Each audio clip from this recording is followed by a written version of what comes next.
సూర్యాపేట జిల్లా కోదాడలో ఎటువంటి షరతులు లేకుండా రైతులకు 2 లక్షల రుణమాఫీ చేయాలని డిమాండ్ చేస్తూ రాష్ట్ర వ్యాప్త ఆందోళనలో భాగంగా కోదాడ ఆర్డీఓ కార్యాలయం ముందు బీఆర్ఎస్ ధర్నా నిర్వహించింది. ధర్నాలో పాల్గొన్న మాజీ ఎమ్మెల్యే బొల్లం మల్లయ్య యాదవ్, బీఆర్ఎస్ నాయకులు అనంతరం వారు మాట్లాడుతూ కాంగ్రెస్ 9 నెలల పాలనలో సామాన్య ప్రజలు, రైతులు విసిగిపోయారని, మహిళలు రోడ్డు ఎక్కి ధర్నా చేసే పరిస్థితి వచ్చిందని, వెంటనే రైతులకు రుణమాఫీ, రైతు భరోసా డబ్బులు అకౌంట్లో వేయాలని డిమాండ్ చేశారు.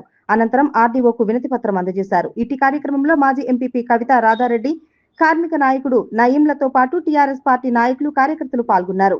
అధికారుల ద్వారా అమలవుతున్న పనులకి ఎక్కడ పొంతం లేకుండా అయిపోతుంది. మధ్యలో అడ్డకత్తెరలో పోకచెక్క మాదిరిగా అటు ప్రజాప్రతినిధులు, పరిపాలకులు, అధికారుల మధ్యన తెలంగాణ రైతాంగాన్ని బలిపశువుం చేసే ప్రయత్నం ఈరోజు తెలంగాణలో జరుగుతోంది.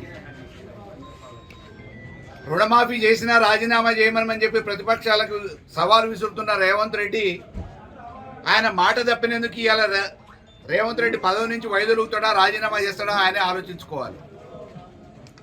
ఈరోజు తెలంగాణ ప్రజలు ముక్త కంఠంతో రుణమాఫీ కాని వాళ్ళందరూ రోడ్ల మీదకి వచ్చి నిరసనలు వ్యక్తం చేయడంతో పాటు లబోదిబోబో అని మొత్తుకుంటున్నారు. ఆయన విదేశీ పర్యటనలు చేస్తున్నాడు, లేకపోతే ఢిల్లీ సమావేశాలు పెట్టుకుంటున్నాడు.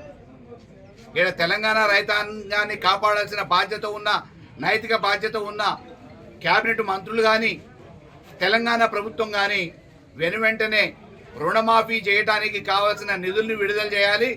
2 లక్షల రుణాలు తీసుకున్న వాళ్ళందరికీ ఆ రోజు ఏ రకంగానైతే ఎన్నికలలో హామీ ఇచ్చారో మాఫీ చేస్తామని చెప్పి దాని ప్రకారం వెనువెంటనే చేయకపోతే తెలంగాణలో రైతాంగాన్ని ఏకం చేసి ఈ ప్రభుత్వాన్ని స్తంభింపజేయడంతో పాటు గద్దె దింపడానికి సిద్ధమవుతామని చెప్పేసి బీఆర్ఎస్ పార్టీ పక్షాన్ని తెలియజేస్తాం.